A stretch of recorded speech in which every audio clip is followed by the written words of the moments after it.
legal framework was there, but it was very difficult for each department to then say, okay, but now how do I comply with this? So what we did in the Accountant General's office is we developed an asset management framework. So this framework really spoke about life cycle management, as Ian had discussed. It spoke about the different phases. It spoke about your acquisition, your management, your maintenance, and disposal of assets, and really the principles around that and why it is important for a department to be aware of it and how it impacts their jobs. So in order to get this framework rolled out and embedded within each of the departments, we appointed a change management specialist, and they developed a whole strategy. Because with any reform, you actually need to look at what are the changes required, what is the training that is needed. And we put together a strategy and a plan, and we went around like salesmen selling encyclopedias with our frameworks to every province to tell them what the framework is about, what it means for your organization, and when you would be expected to start implementing this framework. Linked to that, we also said to each of the departments, you need a dedicated asset manager.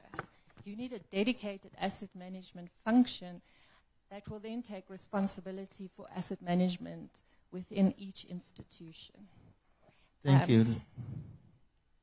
Yes. And we gave them the job descriptions to do that, and we gave them the support that they would need if they wanted to go and get additional funding for those positions. And we told them exactly what they needed to do. We also then assisted them in putting together their strategies, as Ian mentioned, and specific policies within the environment that would help them identify what are my assets, what do I need to do to maintain and operate them, and how do I account for them in the asset registers. There was then also feedback from us to the provincial treasuries to monitor the implementation and to assist them in any issues that came up during the audit. And essentially that was the program that we used to roll out. And then at the end of the day, it was around, well, what am I going to put in my financial statements? And we gave them guidance on what they would include and had a phase-in approach to say, okay, well, let's start with these type of assets. Let's start with motor vehicles, then we move on to buildings, etc. So there was a phased approach in which they had to start reporting on them in their financial statements. Just one last thing, which I think is also quite important to mention, when it came to immovable assets, so buildings, schools, hospitals, it's very difficult, very, very difficult. And so we needed a special legal intervention on that. So we have our own piece of legislation that deals with immovable assets and the management of immovable assets. And importantly, and I think you would appreciate, in any country, we have problems with deeds. Title deeds that's in the name of the president or in the name of the country, or no title deeds. So the legislation said, well, we're going to establish a custodian, and it identified a custodian for national government, a custodian for each of the provinces, and it said, thou shalt be responsible for all the immovable assets. I think it's a sign to stop talking. So it set up the custodian, and it also then said, well, if you are the custodian, you could have user departments, so who would be the users, and it set out the relationship between the user and the custodian. So public works might be the custodian of a school, but the user is actually the school, and it sets out the roles and responsibilities quite clearly. And I think that's quite an important initiative and something to consider in each of your environments. I have also further to my right another lady. You see, we're trying to represent Ms. Portia. She's the Provincial Accountant General from Limpopo, and when she has a turn, she can give you some insights in how it all happened and what they do in the province. So I've just given you the national government perspective. Thank you, Chair. Thank you. I think the next, say a few things within 3 minutes. Within 3 minutes. Okay, all right. So I'll start with the presenter. I think that the few things that I picked from him is the fact that the usage of assets also changed with time. So whilst you were planning, I mean, there was no anticipation that certain things would happen. I mean, those are natural. So I just observed not so long ago. I think in my time in the UK, I worshipped a few times with the church. You go there, it's quite different from that of Africa. The noise and all that was absent. Then I saw in an advert that some churches were being sold. Then I asked myself, is it because there's a reduction in religion, or they now have a usage for those churches differently? I think that the second holds. So what that means is that assets, the usage of assets tend to change over time. And they also impact on the financials of the nation. So we now come to the issue of, the environment. Excuse me. The issue of the environment, where we do not recognize the fact that the environment is part of a nation's asset. So we started having problems with gold mining, illegal gold mining. And it's not only Ghana alone. I don't know why I'm having problems. Okay, so let me end it here. I think that the usage of assets have changed over time, and the environment, which we used not to pay particular attention to, is now also coming to play, because in Ghana we're having serious issues with illegal mining, which just used not to be a problem, but it's very much a problem. So that impacts on the sustainability of our assets in terms of our land and land usage. I think I saw something also in South Africa where some people had also gone into a pit, and the police were waiting for them, because South Africa is also a major mining center, or country, sorry. So these are the issues. I'm looking at the change of assets over the time, and the fact that Madam Chair also said we are recognizing assets which we used not to do. And so therefore, we were taking loans to build assets, and our loans were being recognized, and our assets were not. So we tend to have a net deficit in our net book, our book value. So that's what I want to end with. Thank you very much. Good morning. I'm Pusha Smenya from South Africa. I just wanted to thank Lindsay. I think she has articulated on issues of accounting perspective of asset management. But just from a service delivery point of view, some of the challenges that we have in South Africa are around the inadequate maintenance of our assets, especially movable assets, which provide services to our people, and assets that are actually revenue generating. And one of the challenges that we have, of course, it starts with demand management, how we procured, our infrastructure assets, and how we then conceptualize the usage, even the lifespan of that particular asset.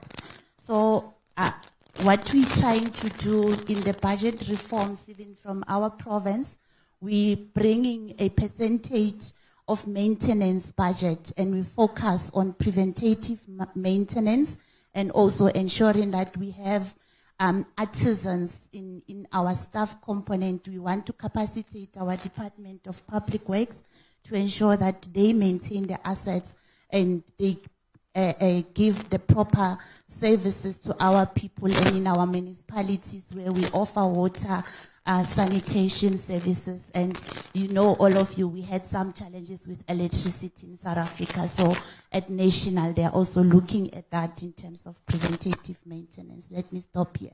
Thank you so much. Thank you. Then from you.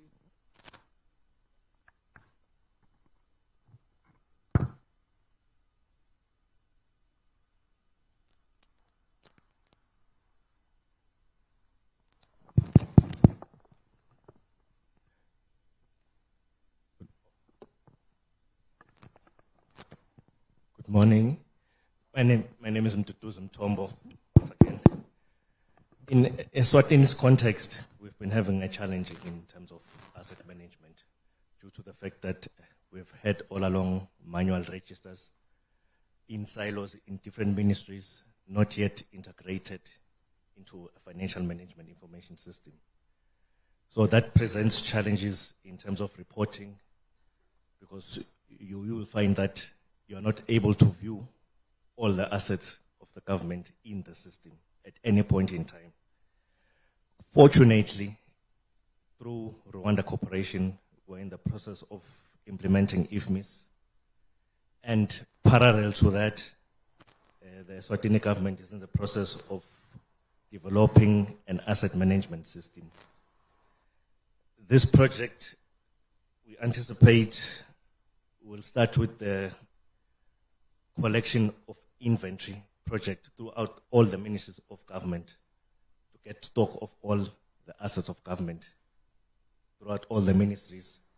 And then gradually, we intend to include your heritage assets, roads, bridges, and all biological assets. When it comes to policies related to the same, we were seeking the assistance of the IMF to develop asset management policies with technical expertise. We're hoping they're going to assist us to implement the same. Thank you. Thank you. We will now invite questions from participants. But before the participants raise their question, I want to raise one to the presenter on the issue of legacy assets. The legacy assets are those assets acquired before they start putting assets into the financial statements. Like in Nigeria, we started with the adoption of IFSAS, we started the preparation of financial statement with assets from January 2016. So all the assets acquired prior to 2016, bringing them into the book and recognizing them has been a problem. It is still a challenge today. How can you advise in in handling this? Thank you. Thank you for the question. I think I really liked what our South African colleague shared with us in terms of breaking it down into manageable chunks. I don't think it's the sort of thing that you can do immediately and quickly, and nor should you try to do it quickly. I think you have to have a plan to do that over a period of time. One of the key drivers behind IPSAS and valuation, and this is as accountants, it's about decision useful information. So I think the way that you can think about how you do that over time is to prioritize based on those assets which are either you have the most important decisions to make from a service delivery perspective, or where you can see that you have important decisions to make in the near future. There's also something about in the UK at the moment. Asset valuation is we don't have IPSAS yet. We have IFRS adapted for the public sector, and we now talk about proportionality in the valuations. So again, it's about decision useful information. So there are things that there are ways you could. There's a level of detail you can go to which is unnecessary and isn't adding value. So I think there's also fighting the temptation to go to the absolute to absolute perfection and to recognise where good enough is in terms of valuing some of those assets. And so I think things like heritage assets, cultural assets, they add huge value to communities and to economies. But maybe just having them on at some value is better than not having them, on, or because you can't value them to absolute perfection. So break it down into manageable chunks and prioritize based on the things that you're going to need to make decisions, I think would be my 2 tips. Could I add to that response? So I fully agree, and we also did the same approach, and we had a cutoff date of 2002. And we said, if you can't find an invoice associated with that asset, put it at R1. Just put something, a nominal value, and move on. At least then, from a completeness point of view, we know what our assets are.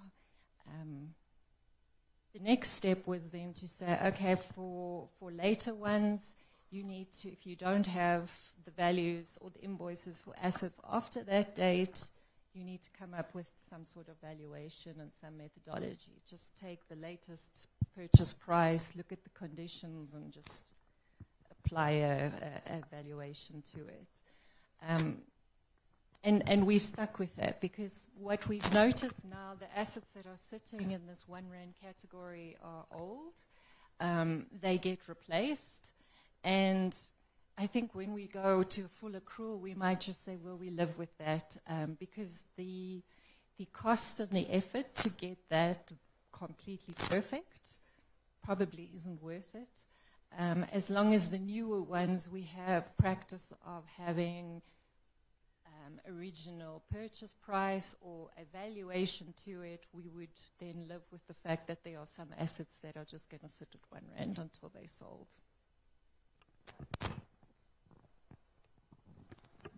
Thank you, the presenter and discussants. So, participants, you now have the opportunity to raise questions, but where the MC to moderate this session.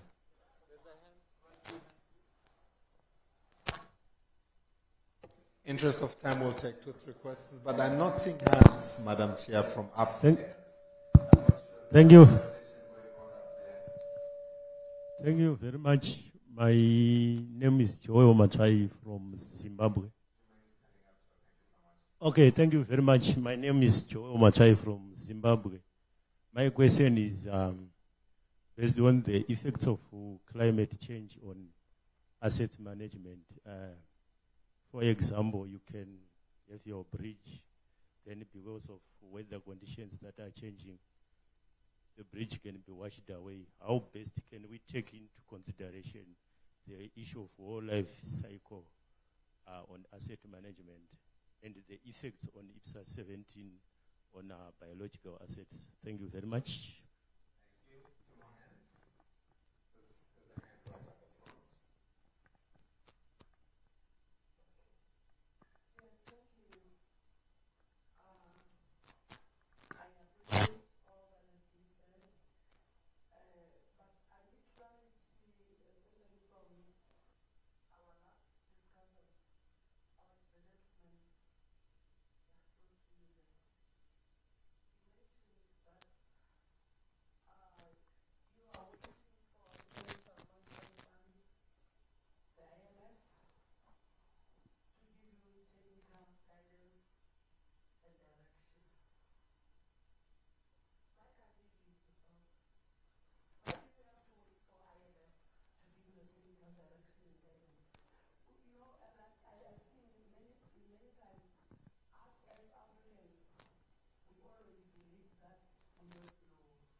Madam Chair, my name is Musa Abdullah from Nigeria. I think mine here is a kind of observation because this is an association of accountant generals in Africa. The topic we are discussing here is on asset. We all know that asset is very, very material when it comes to the provision and preparation of financial statement. The way things are happening, especially on some of the countries, some are talking of inventories and all this. We're supposed to have passed that. I think I want to advise that all of us that make up this association should try to implement IFSA's accrual. And in doing that, the issue of assets has been well codified, because even if we have the issue of legacy assets, those assets that invoices cannot be traced, South Africa has talk of valuation, and then the issue of fair value can now come in, and now you bring it to the financial statement. Like this building now is very important, and if you cannot locate this invoice, the building is still valuable. So you cannot leave it because you cannot have the invoice. The law allows you to evaluate it, bring expert to value, give it fair value, and then you call it into your financial statement. So also, you need to have fixed assets in your MDAs, and then have a generalized one which you can consolidate and have a very robust asset register for your country. Because it will also reduce the issue of friction when it comes to change over from one government to the other. Because all the assets are well codified and well recorded. So the issue of saying this government did not account for these assets, have lost all this, cannot be there. You also reduce the issue of pilferage and theft, occasion with sundry purchase of assets and all these things. Somebody will buy this now and will take it home and become his own. But if you have a well codified process where your assets are well registered and you have are well recorded and you have a register, all these issues are also not there. But more importantly to us as accountants is the issue of financial statements. An asset, take a significant chunk on your balance sheet. So if you cannot provide for that, you know that there is a very serious problem on that. On this note, I think I want to advise that all of us here who subscribe to be members of this association should try as much as possible to adopt IFSA's accrual so that we can have basis of peer review among ourselves. Because if you cannot be on the same platform, how can you even learn from each other? How can we educate from each other? How can you also, like we gather here to learn from each country and also to peer review? We must be on a certain platform which can enable us to do that. Thank you very much.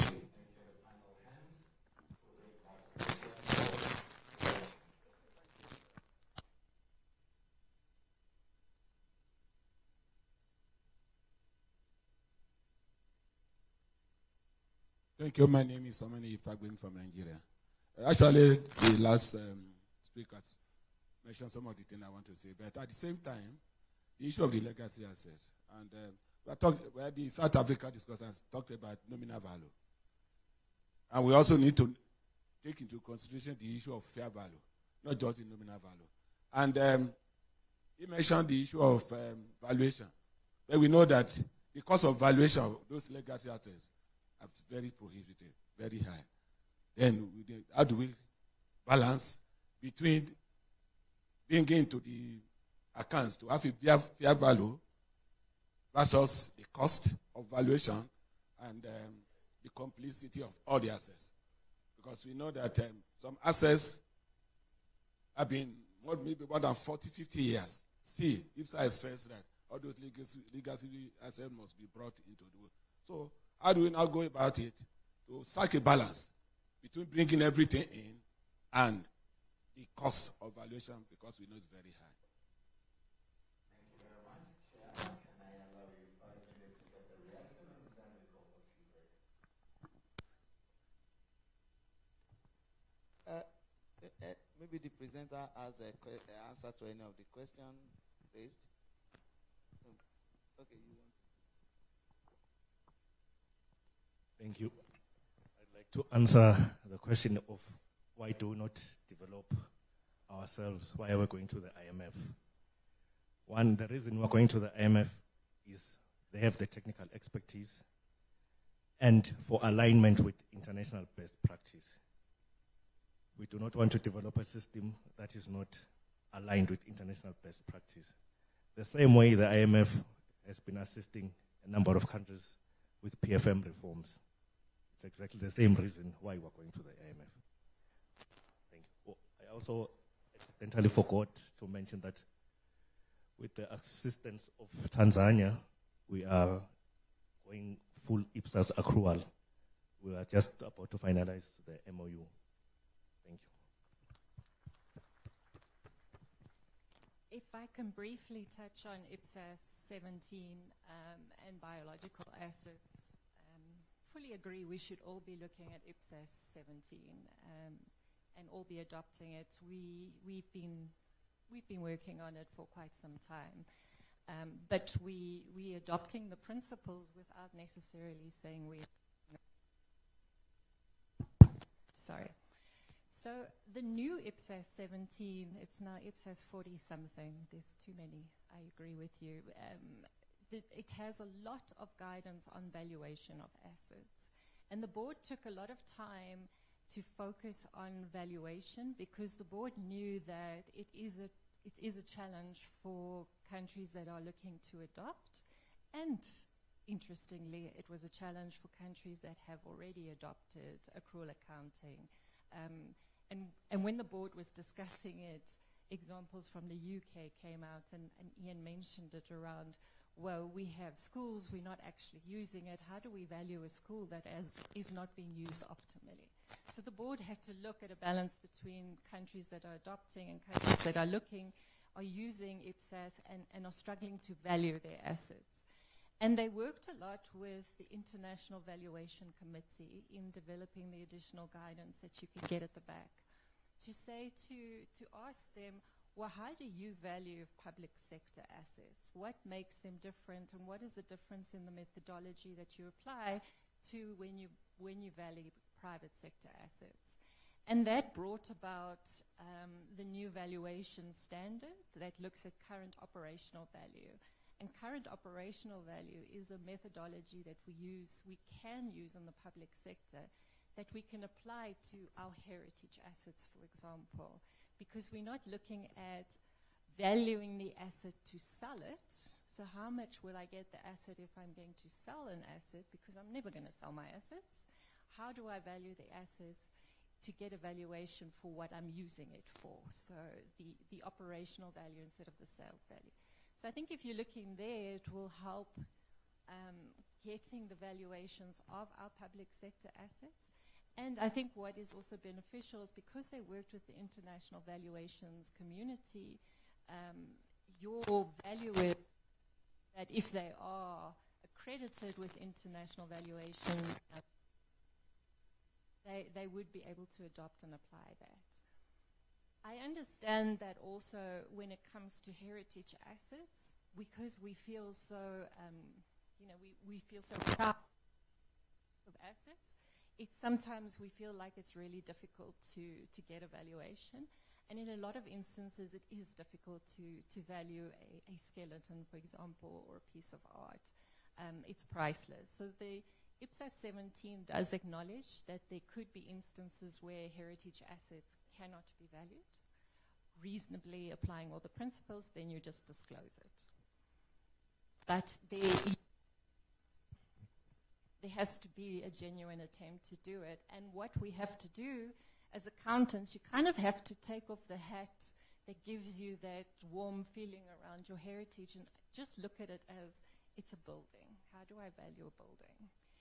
Because the heritage value sometimes is not included in that, although it is part of what you need to manage as part of your operations. But there is a lot of guidance in it. The board is also looking at biological assets and how you would account for those and when you would account for those. So there's an exposure draft. What we've done in South Africa, we said we have our own standard where we pretty much say that, look, we understand that you have animals, you have parks that you manage for conservation. If you control them, first of all, you need to be accountable for them. If you can control them and you measure them, you put it in your balance sheet. Otherwise, you have to give management information. It's very difficult, for example, if you are top and you've got animals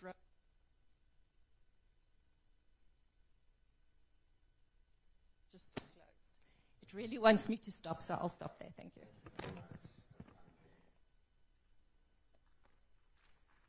I'm sure people want tea, so I completely agree. Use and value, they're two sides of the same coin. And when you're thinking about how you value something, you first have to think about how you're using it.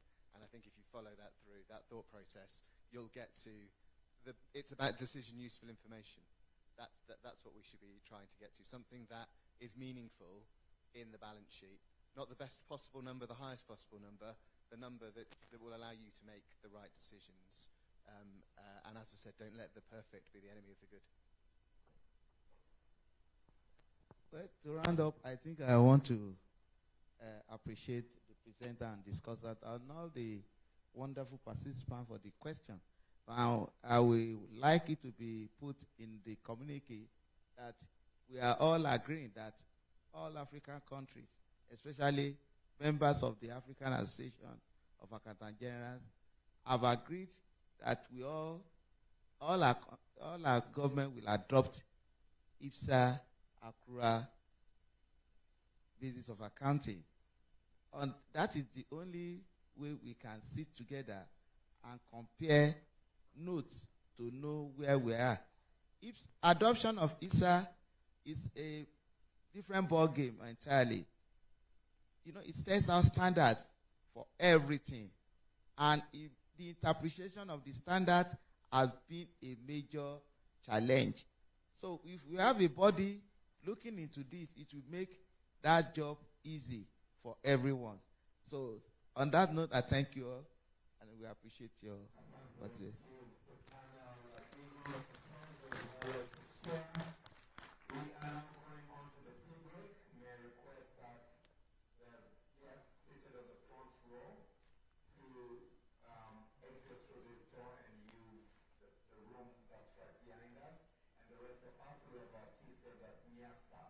The venue that